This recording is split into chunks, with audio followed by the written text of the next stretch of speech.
En esta ocasión abordaremos el tema correspondiente a la unidad 11, Ley General de Salud y Reglamento de Control Sanitario de Productos y Servicios.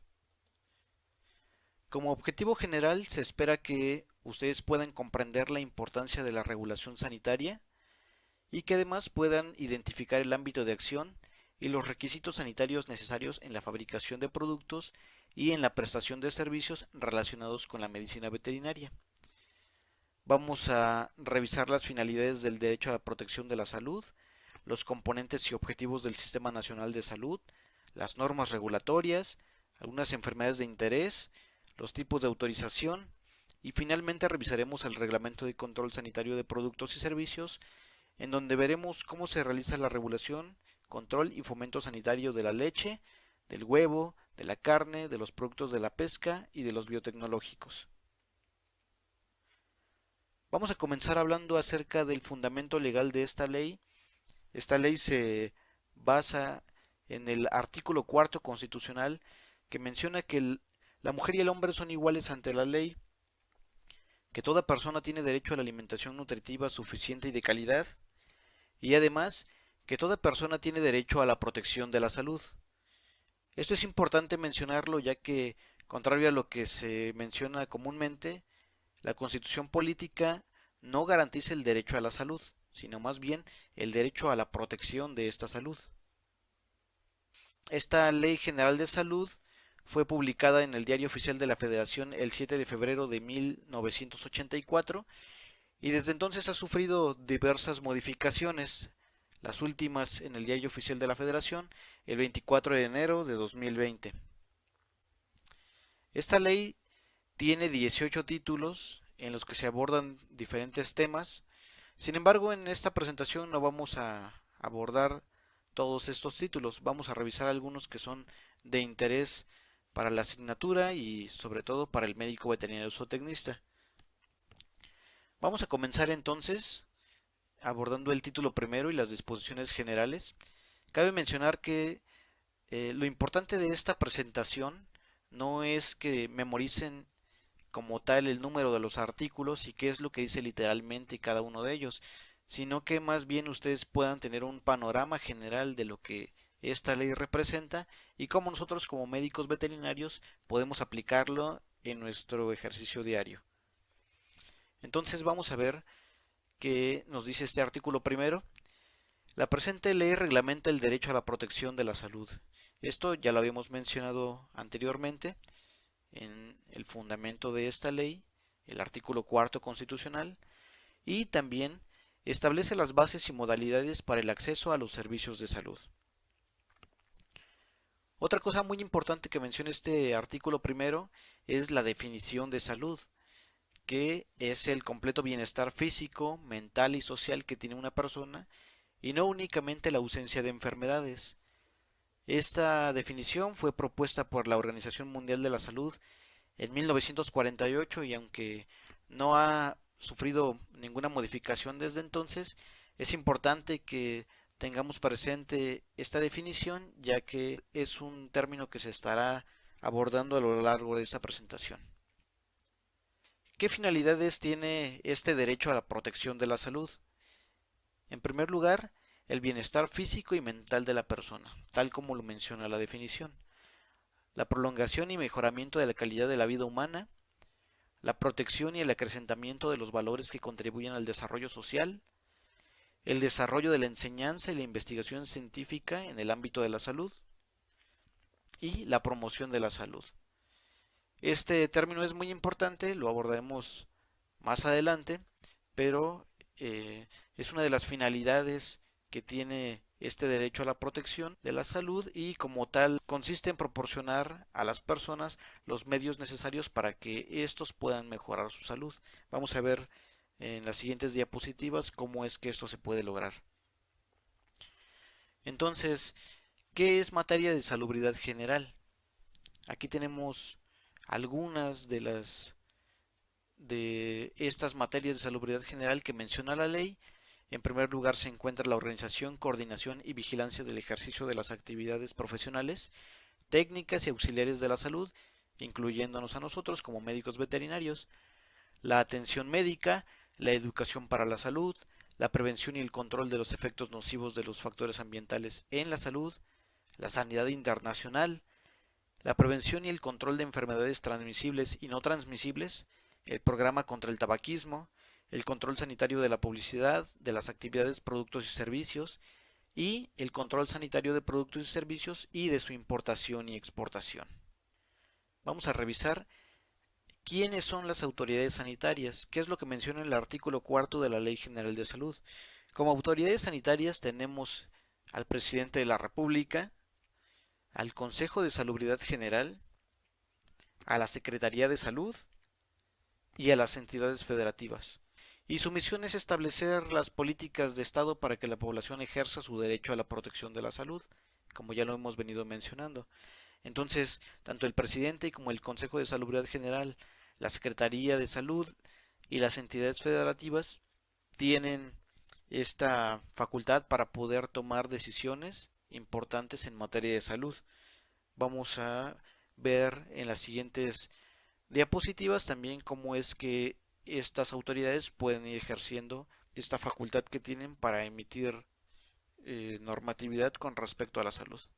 El título segundo ya habla del Sistema Nacional de Salud.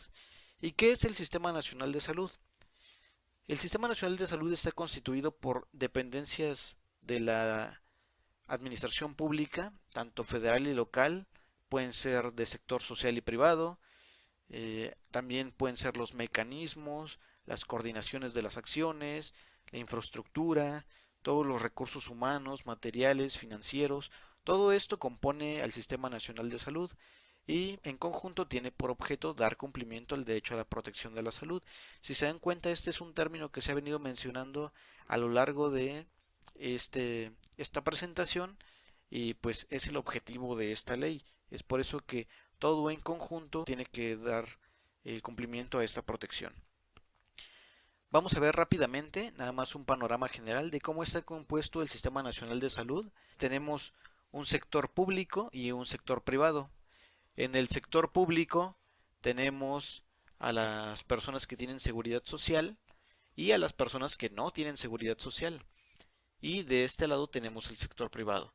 Entonces, dentro del sector público y dentro de las personas que tienen seguridad social son los trabajadores del sector formal, las familias de los trabajadores y los jubilados. Y los fondos para ejercer este derecho a la protección de la salud vienen contribuidos por el gobierno, por el empleador y por los trabajadores. Es un modelo que se denomina contribución tripartita. De este lado, entonces vemos también el sector público, pero de las personas que no tienen seguridad social, es el Seguro Popular, que recientemente a inicios de este año desapareció para dar lugar al Instituto de Salud para el Bienestar. Entonces, este también es público, es gratuito y es para personas que no tienen esa seguridad social. De este lado tenemos al sector privado, de donde provienen los fondos de los individuos y de los empleadores, y pues estas son personas que contratan aseguradoras privadas. ¿Quiénes son los usuarios? Las personas que tengan esta capacidad para poder contratar una aseguradora. Vamos a revisar cuáles son los objetivos de este Sistema Nacional de Salud. Entonces, aparte de promover esta protección de la salud, vamos a ver cómo lo va a hacer, proporcionando servicios de salud, contribuyendo al desarrollo demográfico del país, colaborando con el bienestar social, dar impulso a la familia y la comunidad, apoyar condiciones sanitarias, desarrollar recursos humanos para la salud, modificar hábitos y patrones culturales, promover productos y servicios no nocivos para la salud y también tecnologías y comunicaciones, proporcionar orientación a la población, diseñar políticas de nutrición y atender el acoso y la violencia escolar. Entonces, estos son sus objetivos. Ahora vamos a ver de qué manera se coordina este Sistema Nacional de Salud. ¿Quién es la institución? ¿Quién es la secretaría que se encarga de esta coordinación? Es la Secretaría de Salud y dentro de sus alcances es desarrollar política nacional de salud, programas de servicios de salud, evaluar estos programas, proporcionar su información básica, impulsar actividades científicas y tecnológicas, coordinar entre instituciones de salud, y no solamente de salud, sino también de otros sectores como la educación y participación de la comunidad. De esta forma se va a coordinar el sistema de salud y ahora vamos a ver cómo se van a distribuir las competencias para que esto se pueda lograr. En el artículo número 13 se menciona que la competencia entre la federación y las entidades federativas va a quedar distribuida de la siguiente forma. Primeramente, en el Ejecutivo Federal, por conducto de la Secretaría de Salud, se van a dictar las normas a las que quedará sujeta la prestación de servicios de salud, organizar y operar los servicios y vigilar el funcionamiento, organizar y operar los servicios de salud en todas las materias de salubridad general, promover, orientar, fomentar y apoyar acciones en materia de salubridad general, la acción extraordinaria en materia de salubridad general, el alcance y modalidades del Sistema Nacional de Salud, coordinar este sistema y la evaluación general de la prestación de servicios de salud en materia de salubridad general. Ahora, ¿cómo es que se aprueban todas estas acciones que realiza el presidente de la República? Pues a través de la Consejería Jurídica del Ejecutivo Federal. Esta es una parte de la Administración Pública Federal que tiene a su cargo revisar y validar decretos, acuerdos y todos los instrumentos jurídicos que se sometan a consideración del presidente de la República. Entonces, estas son las atribuciones que le corresponden al Ejecutivo, pero para que puedan publicarse en el Diario Oficial de la Federación, tienen que pasar por esta Consejería Jurídica del Ejecutivo Federal. Ahora sí, ¿qué le corresponde al gobierno de las entidades federativas? Pues a ellos les corresponde organizar, operar, supervisar y evaluar servicios de salud, coadyuvar a la consolidación de este Sistema Nacional de Salud, desarrollar los programas locales, elaborar la información estadística local, vigilar el cumplimiento de la ley y además llevar a cabo los programas y acciones que se hayan propuesto. Revisemos ahora el artículo 15, Consejo de Salubridad General. Si recuerdan, anteriormente habíamos mencionado que en el país existen 4 autoridades sanitarias y una de ellas es el Consejo de Salubridad General. Este consejo es un órgano colegiado que depende directamente del presidente de la República y el cual puede emitir disposiciones que serán de carácter obligatorio e inmediato en el país. ¿Quién es el presidente del Consejo de Salubridad General? El doctor Jorge Alcocer Varela actualmente, que también es el secretario de Salud. ¿Cuáles son las competencias de este Consejo de Salubridad entonces? Van a dictar medidas para la producción de sustancias, el establecimiento al proceso de medicamentos y enfermedades, los programas y los proyectos, nuevos estudios profesionales y científicos, elaborar el cuadro básico de insumos de salud, participar en la consolidación y funcionamiento del Sistema Nacional de Salud, va a formular sugerencias al Ejecutivo Federal tendientes al mejoramiento de este sistema y analizar las disposiciones legales en materia de salud. Estas son algunas de las competencias del Consejo de Salubridad General. Las pueden revisar detalladamente en el artículo 17 de la Ley General de Salud. Aquí está un ejemplo de este tipo de disposiciones inmediatas y obligatorias que les había mencionado anteriormente. Si se dan cuenta, este es un acuerdo por el que se declara como emergencia sanitaria por causa de fuerza mayor a la epidemia generada por el SARS-CoV-2. ¿Quién emitió este acuerdo? El Poder Ejecutivo a través del Consejo de Salubridad General. Aquí vemos reflejada una de estas atribuciones que ya habíamos comentado. Y aquí tenemos otro, el acuerdo por el que se establecen las medidas preventivas. Si recuerdan, eso también era atribución del Consejo de Salubridad General. Primero habían emitido este acuerdo por el que se consideraba emergencia sanitaria, pero también tienen que establecer las medidas preventivas para poder controlar este problema. Aquí, si ustedes pueden observar, se ordena la suspensión inmediata de las actividades no esenciales. ¿Y quién ordenó esto? También el Consejo de Salubridad General. Para que ustedes puedan darse una idea de quiénes son los que componen este consejo, vemos aquí a los secretarios de Economía, de la SADER, de Salud, de la Secretaría de Comunicaciones y Transportes, de la SEP, de Semarnat, de Bienestar, de Hacienda, y los directores de los hospitales del IMSS, del ISSSTE, representantes de el DIF nacional, el de la Universidad Nacional Autónoma de México, el rector de la universidad, y representantes de la Academia Mexicana de Cirugía y de la Academia Nacional de Medicina. Todos estos componen al Consejo de Salubridad General y además de otros vocales que el presidente de este consejo decida. Vamos a ver el título tercero, prestación de los servicios de salud. ¿Y qué entendemos por prestación de servicios de salud? Pues son acciones realizadas en beneficio del individuo, y estas van a ir encaminadas a proteger, promover y restaurar la salud de la persona y de la colectividad. En el artículo 24 podemos ver cuál es la clasificación de esta prestación.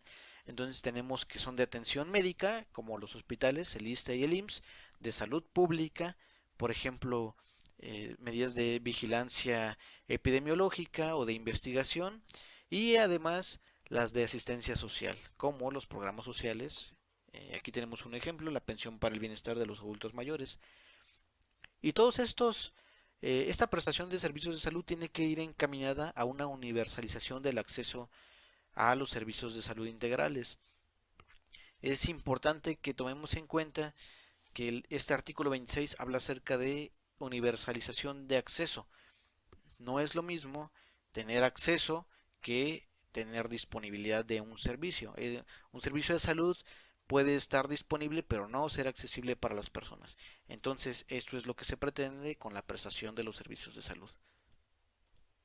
¿Cuáles son los servicios básicos de salud? Bueno, aquí tenemos algunos ejemplos de estas condiciones mínimas que una persona necesitaría para poder ejercer plenamente su derecho a la protección de la salud, y entre ellas se encuentra la educación para la salud, la prevención y control de enfermedades.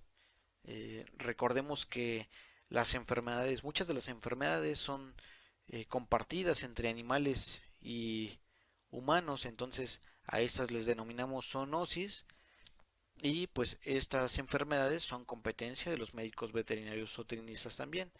La planificación familiar, la salud mental, disponibilidad de medicamentos, atención médica a adultos mayores, control de enfermedades bucales, entre otros. También la disponibilidad de alimentos inocuos, que también es una de las atribuciones que tiene el médico veterinario zootecnista para preservar la salud.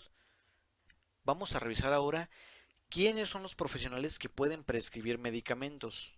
El artículo 28 de la Ley General de Salud indica que aquellos que pueden prescribir son médicos y médicos homeópatas, cirujanos dentistas, médicos veterinarios o tecnistas y licenciados en enfermería. Obviamente todos estos con un título y cédula profesional. En el caso de los licenciados en enfermería, los medicamentos que estos pueden prescribir son los del Compendio Nacional de Insumos para la Salud que determina la Secretaría. ¿Y cómo podemos saber cuáles son estos medicamentos? Pues a través de este acuerdo publicado en el Diario Oficial de la Federación, en el que se hace referencia a cuáles son tanto estos medicamentos como los lineamientos a los que deberán sujetarse los pasantes de servicio social referidos a este artículo de la Ley General de Salud. Entonces, los licenciados en enfermería van a poder eh, prescribir los medicamentos que se encuentran en este acuerdo, siempre y cuando no se encuentre un médico presente. Con respecto a la atención médica es el conjunto de servicios que se proporcionan al individuo con el fin de proteger, promover y restaurar la salud. Entonces, con base en esto, las actividades de atención se van a dividir en preventivas, curativas y de rehabilitación.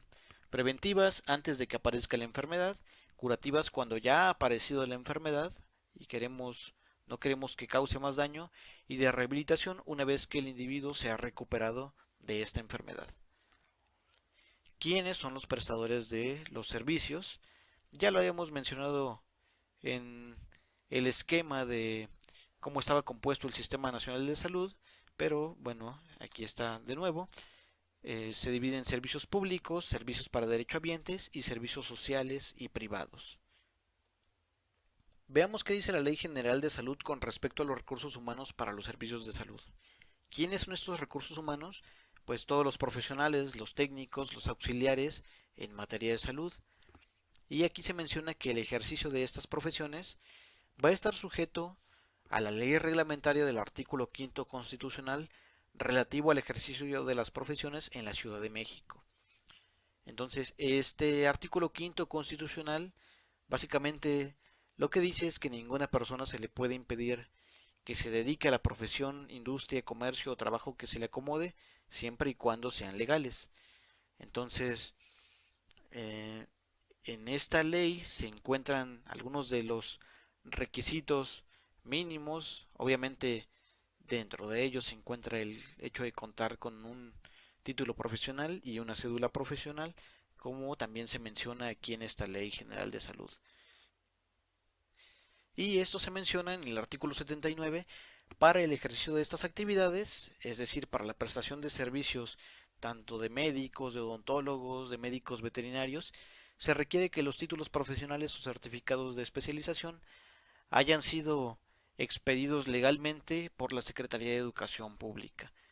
Y además que se debe poner a la vista un anuncio que indique la institución que les expidió el título, el número de cédula profesional y en su caso, en el caso de contar con especialidades, contar con su certificado de especialidad.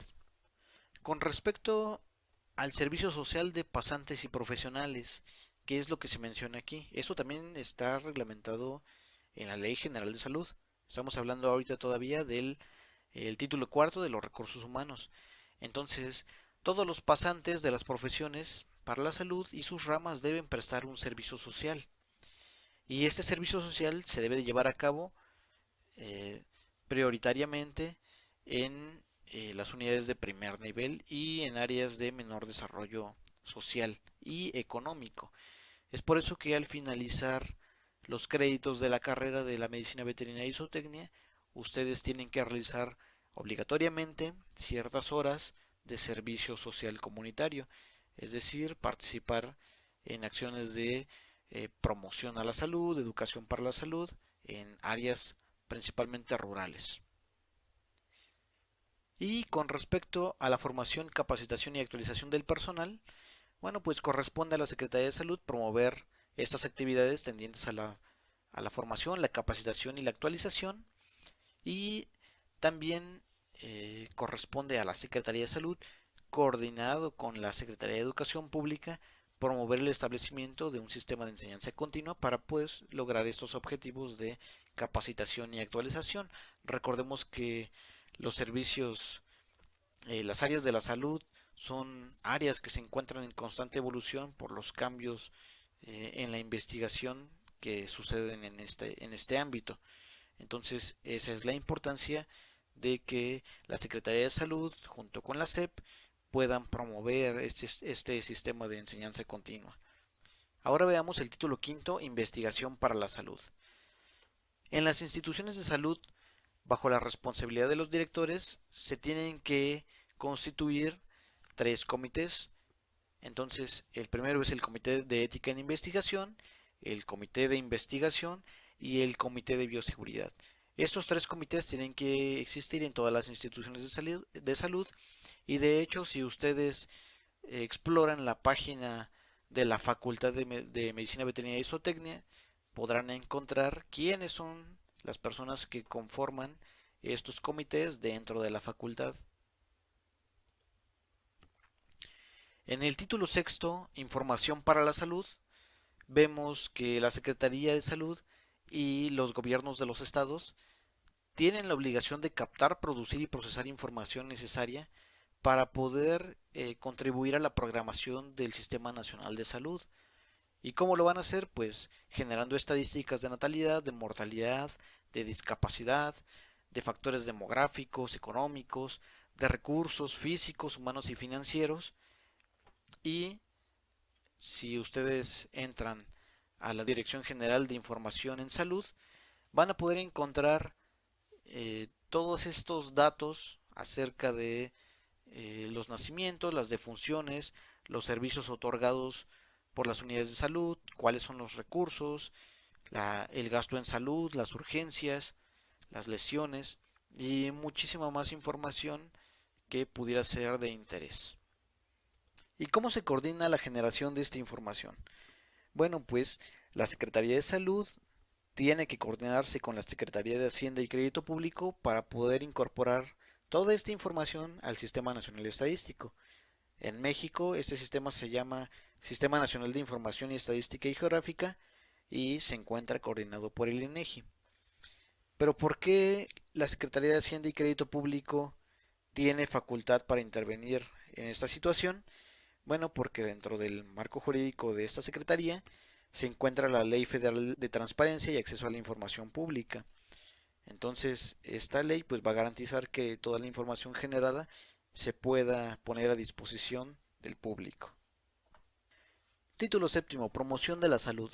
Vamos a revisar dos capítulos principalmente, el de promoción de la salud y educación para la salud, solamente para que conozcan estas definiciones. La promoción de la salud ya la habíamos mencionado al inicio de esta presentación y mencionábamos que era una estrategia para que las personas pudieran ejercer el control de su salud. Entonces, eso se encuentra en el artículo 110 y en el 112 se menciona lo que es la educación para la salud. Entonces, es fomentar en la población el desarrollo de actitudes que le permitan participar en la prevención de las enfermedades. Ese es el objetivo de la educación para la salud, fomentar eh, actitudes y conductas que nos ayuden a participar en la prevención de las enfermedades. Y como ejemplo, pues tenemos la coordinación de la Secretaría de Educación Pública y la Secretaría de Salud para generar programas de escuelas saludables en las que se prohíbe el consumo de alimentos denominados como chatarra, altos en grasas, azúcares, y se opta por la alimentación saludable. Título octavo, prevención y control de enfermedades y accidentes. En el capítulo 2 hacen referencia a las enfermedades transmisibles y mencionan que la Secretaría de Salud tiene que realizar actividades de vigilancia epidemiológica, de prevención y de control de estas enfermedades. Además, se deben de elaborar programas específicos para control o erradicación de enfermedades que constituyan problemas nacionales de salud, como el caso del dengue. Y además, en el 136, que hay algunas enfermedades que son de notificación obligatoria. En el caso de esta Ley General de Salud, podemos mencionar las enfermedades exantemáticas, como por ejemplo el sarampión. Recordemos que nosotros como médicos veterinarios también tenemos la obligación de generar vigilancia epidemiológica, prevención y control de enfermedades en los animales. Y además haciendo énfasis en los programas de control y erradicación de aquellas consideradas como zoonosis, que pues como ya mencionamos son estas enfermedades que se pueden compartir entre humanos y animales en cualquier dirección. Y en este mismo sentido quedan facultadas las autoridades sanitarias para utilizar todos los recursos médicos como elementos auxiliares en algún evento extraordinario de salud como puede ser una epidemia. ¿Y cuáles son todos los recursos? Pues todos los recursos humanos, todos los recursos financieros, de infraestructura, materiales. Entonces la Secretaría de Salud tiene la facultad para utilizar todos estos recursos en la lucha contra una epidemia, por ejemplo.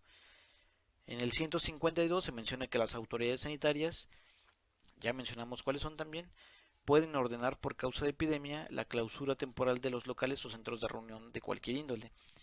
Y un ejemplo claro de esto es la suspensión de actividades no esenciales que derivó de la reciente pandemia por el virus del SARS-CoV-2, productor de la enfermedad del COVID-19.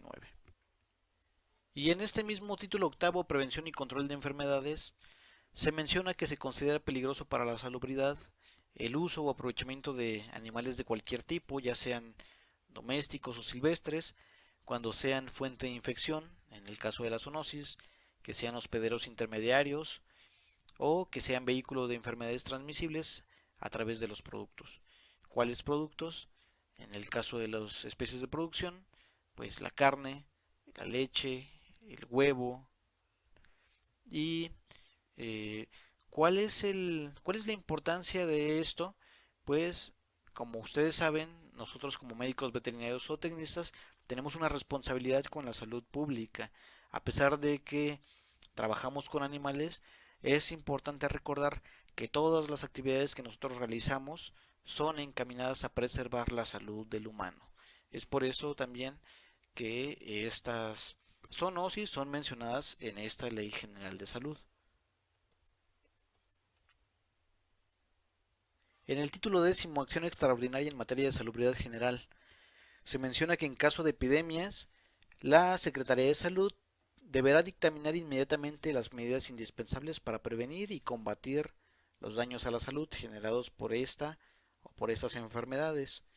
Un ejemplo claro es esta declaración como emergencia sanitaria de la epidemia generada por COVID-19, en donde la Secretaría de Salud, a través de su página coronavirus.gov.mx, puso a disposición del público en general las recomendaciones, las medidas preventivas, las preguntas que estas personas pudieran tener, algunos datos abiertos, información para personal de salud. Entonces, esto es un claro ejemplo de cómo se hace valer el artículo 181 de la Ley General de Salud. En esta misma línea, el Ejecutivo Federal puede declarar mediante decreto la región o regiones amenazadas. Recordemos que un evento extraordinario en salud se puede limitar únicamente a alguna región o algunos estados. Entonces el Ejecutivo Federal va a declarar cuáles son estos estados y cuáles son las medidas preventivas que se deben poner en esa región y en las regiones aledañas. Y bueno, una vez que hubieran desaparecido estas causas, pues se tiene que emitir un nuevo decreto para declarar terminada esta acción inicialmente propuesta. Y aquí podemos ver una nota periodística que menciona que el regreso a clases será escalonado y regionalizado. ¿Y esto por qué? Porque, como les menciono, el evento extraordinario de salud, como lo es la epidemia de COVID-19, no afecta por igual a todos los estados. Entonces tiene que regionalizarse o eh, realizar actividades por cada uno de los estados o de las regiones, dependiendo de la carga de la enfermedad que tengan. En el 184, la acción extraordinaria en materia de salud general será ejercida por la Secretaría y debe integrar brigadas especiales que van a actuar bajo su dirección y van a tener algunas funciones. Encomendar a las autoridades el desempeño de las actividades que estimen necesarias. También dictaminar medidas sanitarias relacionadas con reuniones de personas, entrada y salida de ellas, regular el tránsito terrestre, marítimo y aéreo, así como disponer libremente de todos los medios de transporte de propiedad del Estado y de servicio público, y además utilizar libre y prioritariamente los servicios telefónicos, telegráficos y de correos, así como las transmisiones de radio y televisión.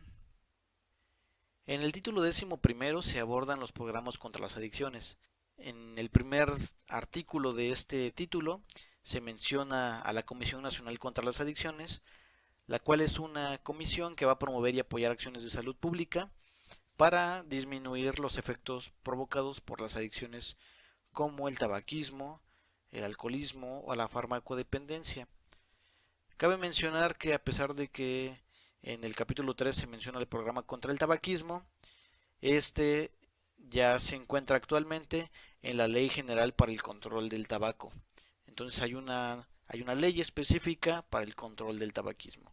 En el caso de farmacodependencia y alcoholismo se siguen mencionando estos programas en esta ley. En el título 12 se aborda el control sanitario de productos y servicios. ¿Y qué tenemos por control sanitario? Pues es un conjunto de acciones que van orientadas a la educación, al muestreo y verificación y en su caso aplicación de medidas de control y sanciones para productos y servicios, en el que van a participar tanto productores, comercializadores, consumidores, es decir, toda la cadena de producción se encuentra involucrada en este control sanitario y este control sanitario pues se va a hacer en base a lo que establezcan las normas oficiales mexicanas. En el artículo 195 se menciona que la Secretaría de Salud va a emitir normas oficiales mexicanas a las que deben sujetarse estos productos, y no solamente los productos, sino también los procesos y los servicios. Por ejemplo, en la norma 251 se mencionan las prácticas de higiene para el proceso de alimentos, bebidas o suplementos alimenticios. En esta norma podemos encontrar los requisitos mínimos que se necesitan para que un establecimiento pueda procesar alimentos y estos alimentos evidentemente pues sean inocuos. Y quiere decir que sean inocuos que cuando los vayamos a consumir no nos provoquen ninguna enfermedad. Otro ejemplo de norma oficial mexicana de productos es esta norma 159, el huevo y sus productos. Las disposiciones y especificaciones sanitarias es lo que podemos encontrar en esta norma. Recuerden que las normas oficiales mexicanas son de carácter obligatorio y además que estas las pueden encontrar en el sistema integral de normas y evaluación de la conformidad de la Secretaría de Economía. Ahí pueden teclear estas normas y pueden consultarlas de manera libre. Cabe mencionar que el control sanitario de productos y servicios no únicamente se refiere a lo que son alimentos y procesos relacionados con la salud directamente como parte del proceso de generación de alimentos, sino que también tenemos, por ejemplo, normas para productos de la pesca, para fertilizantes, también requieren de un control sanitario, para bebidas alcohólicas, medicamentos, los productos de higiene personal, este, otros como el tabaco, los cosméticos, la leche, el huevo, la carne, el pescado, todo esto tiene una norma específica que más adelante vamos a mencionar en el reglamento de control sanitarios. Continuando con el título 12, control sanitario de productos y servicios, vamos a mencionar algunas definiciones a las que hace referencia la Ley General de Salud para poder diferenciar un alimento inocuo de aquel que potencialmente no lo es. Ya mencionamos que un alimento inocuo es aquel que al momento de consumirlo no nos va a provocar ninguna enfermedad. Entonces, para que estos alimentos sean inocuos, deben procesarse en condiciones higiénicas y no deben tener adulteración, no deben tener contaminación ni alteraciones. ¿Qué entendemos por un producto adulterado? Cuando su naturaleza o composición no corresponden a aquellas que se etiquete. Es decir, al momento de nosotros realizar pruebas a un alimento y encontrar un ingrediente que no está especificado en la etiqueta, lo consideramos adulterado. Esta adulteración también se puede hacer para ocultar alteraciones, que ahorita las vamos a ver. Un ejemplo típico de alimento adulterado será la leche rebajada con agua. Entonces, ¿cómo podríamos nosotros saber que esta leche fue adulterada? Pues simplemente medimos la densidad y si es menor a la que especifica la norma, entonces pues ya consideraríamos o podríamos tener la sospecha de que esta leche fue adulterada con agua. Eh, otro, Otra definición importante es la de producto contaminado y es cuando contenga microorganismos, en este caso se consideraría una contaminación biológica, cuando contenga hormonas, bacteriostáticos, plaguicidas o partículas radioactivas, en el caso de una contaminación química, o materia extraña en el caso de una contaminación física. Y pues pueden ser cualquiera de estas sustancias o alguna otra que pueda provocar algún daño a la salud. Y finalmente vamos a ver qué es un producto alterado. Es cuando por la acción de cualquier causa el alimento haya sufrido modificaciones en su composición y reduzca su poder nutritivo, lo convierta en nocivo para la salud o modifique sus características siempre que tengan repercusión en la calidad sanitaria. Esta, esta alteración evidentemente pues va a depender de la composición del alimento. Aquí en esta imagen podemos ver una leche fermentada por la elevada cantidad de carbohidratos que tiene, pero también en alimentos que tienen mucha cantidad de proteínas, por ejemplo la carne, pues veremos otro fenómeno llamado putrefacción, y en los que contienen alta cantidad de grasas encontraremos su alteración llamada rancidez. Vamos a mencionar ahora quiénes son los profesionales que pueden prescribir estupefacientes. Recordemos, un estupefaciente es una sustancia que, además de tener un efecto terapéutico, puede provocar una adicción o una dependencia al mismo. Entonces, ¿quiénes son estos profesionales que pueden prescribirlos: los médicos cirujanos, los médicos veterinarios, los cirujanos dentistas y los pasantes de medicina. Es importante mencionar que estos medicamentos pues son controlados al igual que los anestésicos y por lo tanto requieren de un recetario especial. Para el caso de la medicina veterinaria, para poder emitir una medicación con estupefacientes o ya sea con un anestésico, se necesita también de un recetario especial emitido por la SADER. Vamos a pasar ahora al título 13º, el cual habla acerca de la publicidad. Y en su artículo 300 menciona que es competencia de la Secretaría de Salud la autorización de la publicidad que se refiere a la salud, al tratamiento de las enfermedades o a la rehabilitación de las personas con discapacidad. ¿Y de quién depende esta regulación en materia de publicidad? Pues depende de COFEPRIS, que es la Comisión Federal para la Protección contra Riesgos Sanitarios. Esta comisión es un organismo desconcentrado de la Secretaría de Salud y pues tiene a su cargo el ejercicio de las atribuciones en materia de regulación, control y fomento sanitarios en los términos de precisamente esta Ley General de Salud. Cabe mencionar que la COFEPRIS no únicamente regula medicamentos, también lo hace con las sustancias químicas, por ejemplo, con los fertilizantes, con los cosméticos, con las bebidas alcohólicas, con los alimentos. Y es por eso que cuando una empresa quiere anunciar su producto, ya sea por televisión, por radio o por internet, necesita tener un aviso COFEPRIS, que por lo regular lo encontramos en los comerciales, en la parte inferior. Este aviso COFEPRIS es es una seguridad que nosotros como consumidores tenemos de que este producto ya ha pasado o está sometido a un proceso de regulación y pues evitamos que sucedan cosas como esta, en la que una marca que no se encontraba registrada, es decir, una marca informal que no tenía ningún tipo de regulación, provocó la intoxicación en, en varias personas y por lo menos 24 personas murieron por beber este alcohol adulterado con metanol en Jalisco.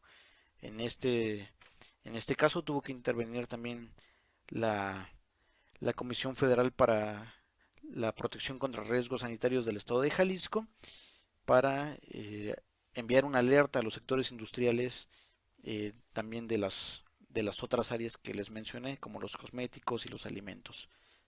Referente al mensaje que contenga el producto o el anuncio publicitario, esta información debe ser comprobable, el contenido debe ser orientador y educativo, los elementos deben ser congruentes con esas características que fue autorizada, y no inducir a conductas, prácticas o hábitos nocivos para la salud, y debe ser elaborado también conforme a las disposiciones legales. Además, no debe desvirtuar los principios de prevención y tratamiento de enfermedades. Es por eso que ya no vemos comerciales referentes a marcas de cigarros en televisión abierta, o en el caso de las bebidas alcohólicas, pues estos comerciales tienen ciertos horarios, además de las leyendas que les pide la Secretaría de Salud, como evite el exceso, por ejemplo. Vamos a hablar ahora de la sanidad internacional. Los servicios de sanidad internacional se van a regir por las disposiciones de esta ley, sus reglamentos, las normas oficiales mexicanas y además por los tratados y convenciones internacionales como el Reglamento Sanitario Internacional. Además, la Secretaría va a tomar medidas para la vigilancia de las personas, de los animales y de los productos que deriven de estos animales y que puedan constituir un riesgo para la salud de la población y, como se menciona en el Reglamento Sanitario Internacional, puedan constituir una emergencia de salud pública de importancia internacional, denominadas como ESPIs. Y cabe mencionar que no únicamente son enfermedades a las que se refieren este reglamento, sino también pueden ser emergencias de otro tipo como desastres naturales. Con respecto al capítulo 3, Sanidad Marítima, Aérea y Terrestre, la Autoridad Sanitaria de Puertos, Aeropuertos o Poblaciones Fronterizas va a poder exigir al arribo la inspección médico-sanitaria de embarcaciones, aeronaves y vehículos terrestres. Y estos vehículos, así como los, los ferrocarriles de transporte de carga, tienen que someterse a desinfección, desinfestación y desratización. Pasemos ahora al título 18, Medidas de seguridad, sanciones y delitos. En su artículo 404 menciona que son medidas de seguridad sanitaria el aislamiento, la cuarentena, la observación personal, la vacunación de personas y animales. Y es importante se mencione que estas medidas de seguridad sanitaria, en el caso de la Ley General de Salud, aplican tanto para personas como animales. Para el caso de animales, las disposiciones más específicas las podrán encontrar en la Ley Federal de Sanidad Animal, pero de una manera general, estas medidas de seguridad sanitaria también se van a aplicar para animales. El hecho de aislar a una persona o un animal que se encuentra enfermo, la cuarentena y esta observación individual. Además, claro, de la vacunación. Otras medidas de seguridad sanitaria son la destrucción o control de insectos o fauna nociva, el aseguramiento o destrucción de objetos, productos o sustancias, incluidos los alimentos, y la desocupación o desalojo de casas, edificios y establecimientos en general de cualquier predio. Entonces, el control de fauna nociva, la destrucción de productos que puedan poner en riesgo la salud de la población, como los productos falsificados.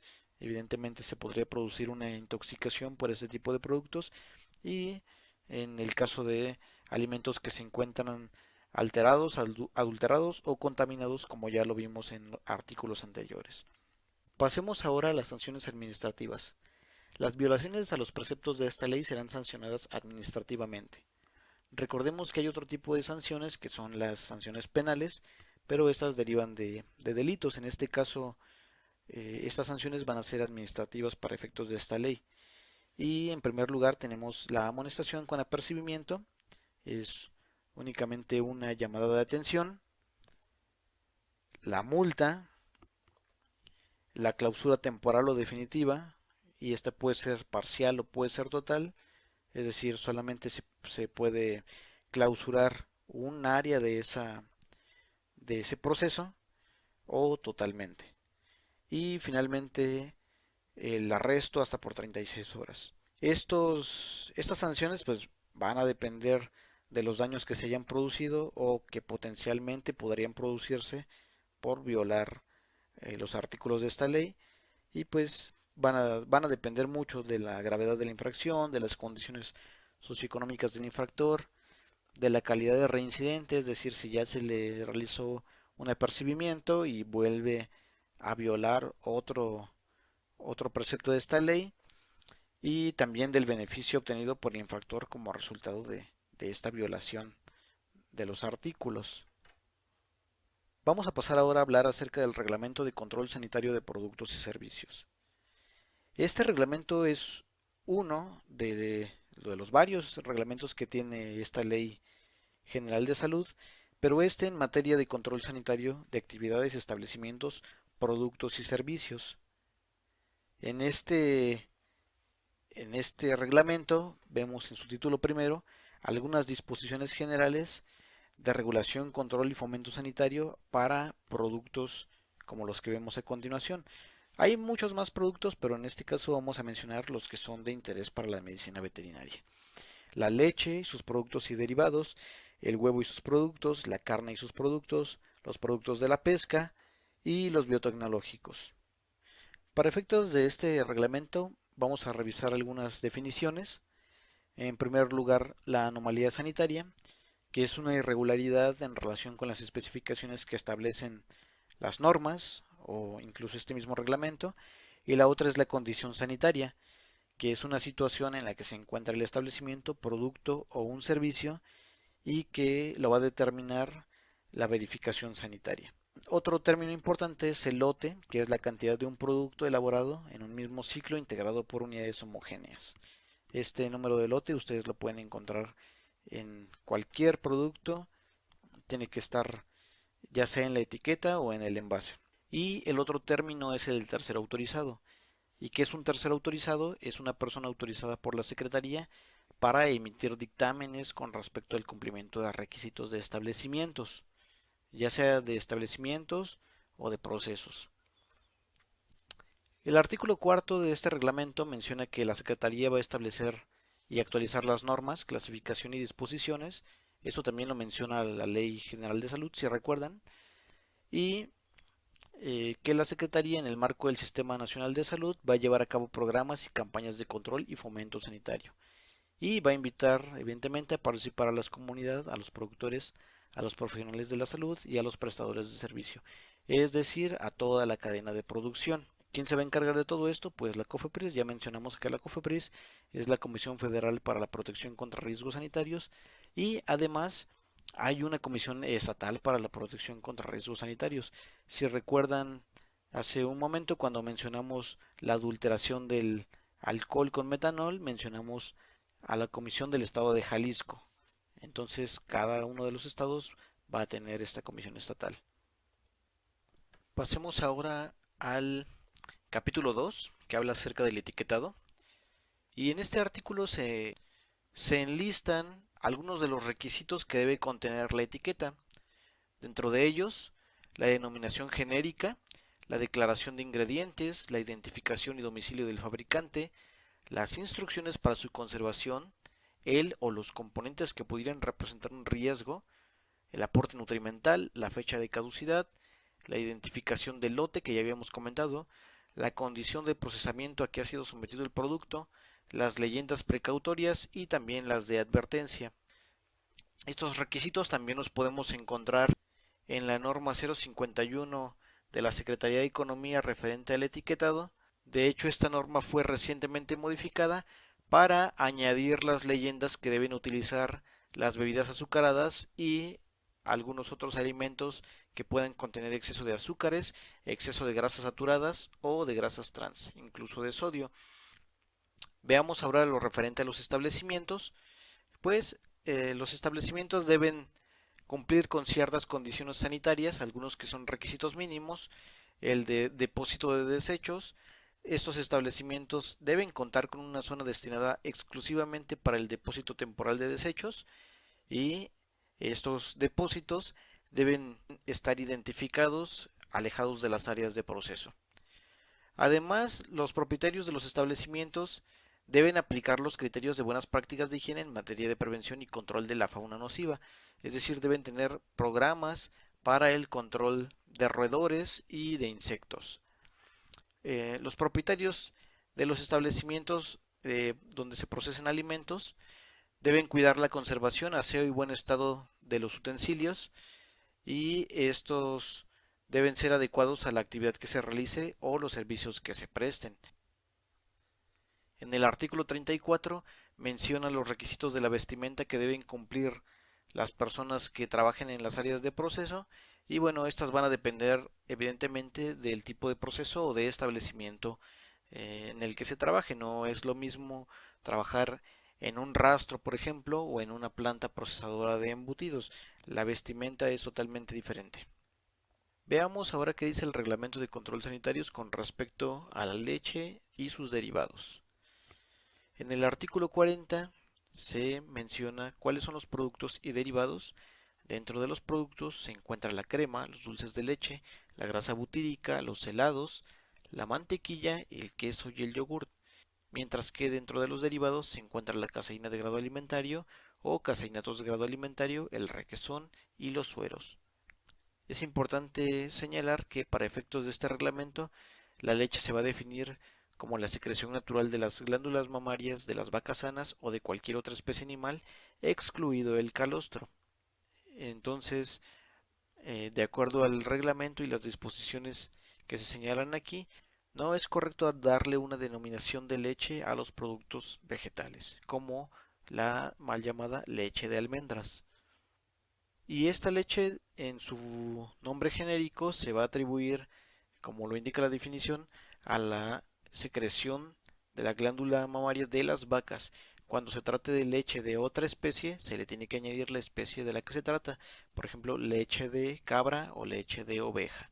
En donde podemos encontrar las especificaciones sanitarias de la leche y sus derivados en la norma 243 de la Secretaría de Salud. Pasemos ahora sí al capítulo 2, al que se refiere a la leche. y nos va a mencionar algunas disposiciones que se tienen que realizar con la leche cruda. En primer lugar, que se debe filtrar y depositar en tanques provistos con un sistema de refrigeración, y en el caso de que tenga que permanecer esta leche en el mismo sitio de la ordeña, solamente puede permanecer hasta por 24 horas bajo estos sistemas de refrigeración.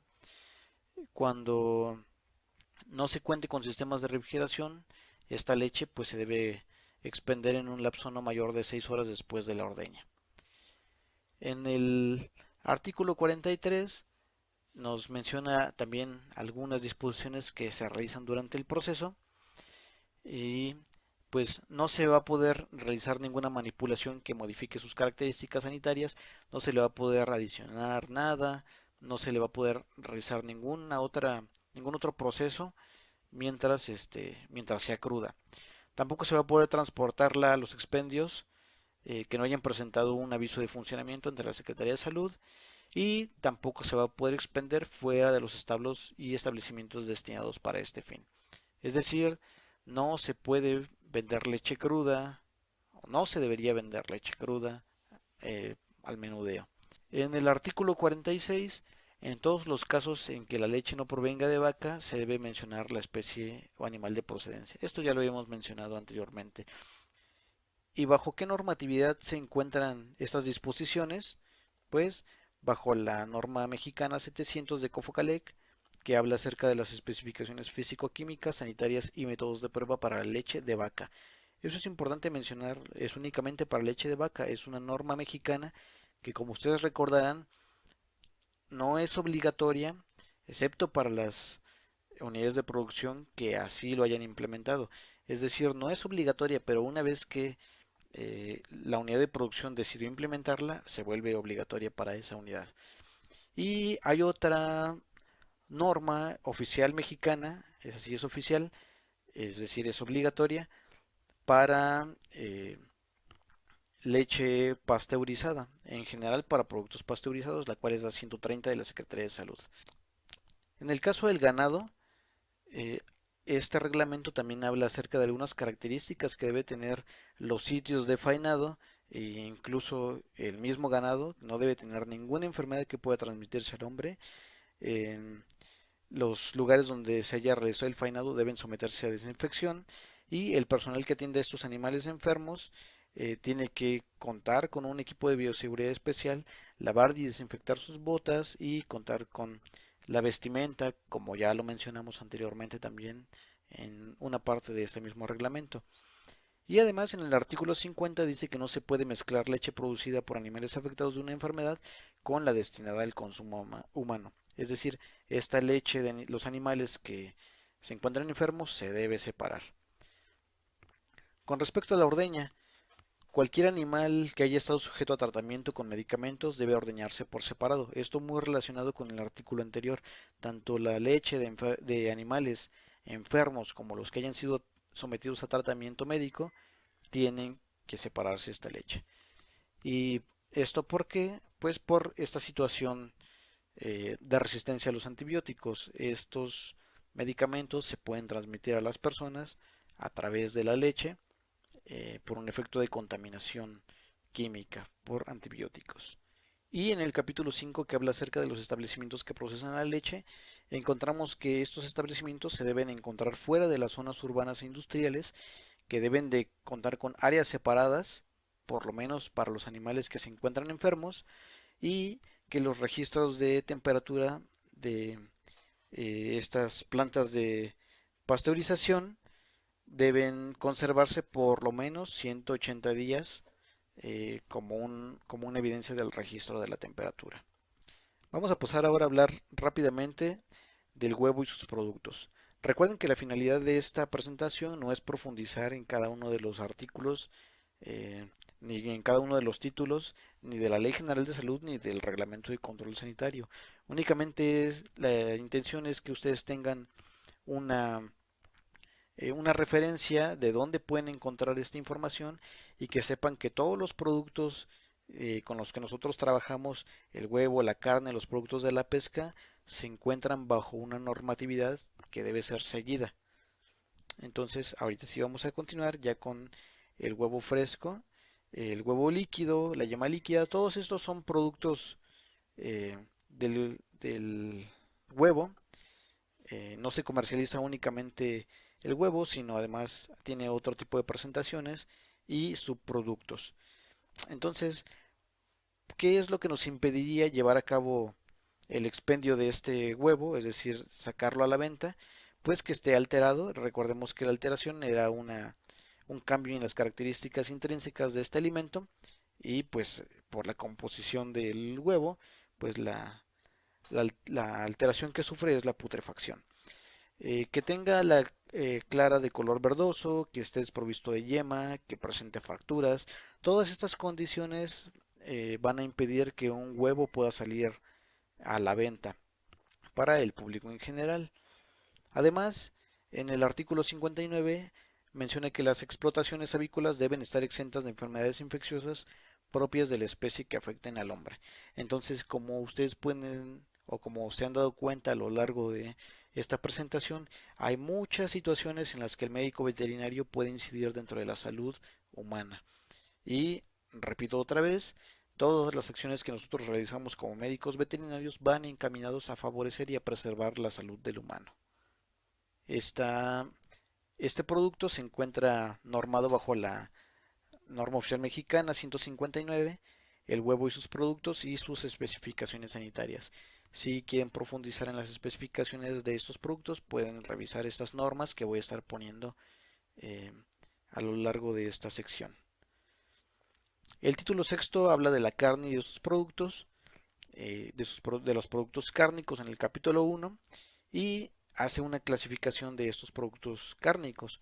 Pueden ser curados y cocidos, curados y madurados, emulsionados, troceados, salados, secos y eh, para, este, para estos productos las disposiciones sanitarias y de su proceso se encuentran en la norma oficial mexicana 213 de la Secretaría de Salud. Ya como tal para la carne, tenemos algunos artículos que son de importancia para el médico veterinario y pues la principal es que no se puede destinar al consumo humano eh, la carne que venga de animales enfermos, de animales que presenten fiebre, abscesos, quistes múltiples, gangrena, alguna condición de salud desfavorable. Esos animales no pueden ser destinados para el consumo humano, ni tampoco las aves que presenten algún signo de enfermedad de Newcastle, de enfermedad de Marek, de salmonelosis, de parasitosis y otras que se establezcan. ¿Quién las va a establecer? Pues también eso está regulado en la Ley Federal de Sanidad Animal. En el artículo 62 se menciona que todos los animales que lleguen muertos o enfermos deben sacrificarse inmediatamente e incinerarse. En el 66, las vísceras o parte de ellas no se pueden destinar al consumo humano si este, tienen alguna anomalía como parásitos y huevos, coloración anormal, abscesos, alteraciones de la estructura, hemorragias. Todos estos son motivos de rechazo para las vísceras y no pueden ser destinados al consumo humano. Veamos qué dice el artículo 67 con respecto a las canales. No se podrán distribuir, vender o suministrar canales cuando los animales hayan sido sacrificados en establecimientos que no cumplan con los requisitos, que estas canales hayan sido alteradas o adicionadas con sustancias conservadoras o antioxidantes. Una de ellas y de las más comunes es el ácido láctico, el cual sí tiene un límite máximo permisible, pero en el caso de ser rebasado ya se considerará como una contaminación química. Además, que estas canales hayan sido congeladas o almacenadas en locales no adecuados sanitariamente, que rebasen los límites de contaminantes, de microorganismos y parásitos. Esos parásitos los podemos encontrar en la norma 194, que sufran cambios degenerativos como la putrefacción, que provengan de animales muertos por causas distintas al sacrificio y además que provengan de animales utilizados en la investigación. Es importante que les mencione que a pesar de que aquí se utilice el término sacrificio, desde el 2014 tenemos una norma en el que se describen los métodos para dar muerte. En lugar de sacrificio, les llamamos métodos para dar muerte a los animales domésticos y silvestres y estos se encuentran descritos en la norma 033 Saxo. Veamos qué dice el capítulo 3 con respecto a los establecimientos. En el artículo 70 se especifica que estos establecimientos en donde se sacrifique, procese o expenda animales o sus productos deben cumplir con las normas correspondientes y deben provenir de rastros que hayan dado aviso de funcionamiento a la Secretaría, es decir, no deben provenir de rastros clandestinos. Idealmente, estos establecimientos tendrían que cumplir con las normas adecuadas, con el personal utilizando el equipo de protección indispensable, respetando las medidas de seguridad e higiene, utilizando los depósitos para los desechos y con todas las medidas que emita la Secretaría.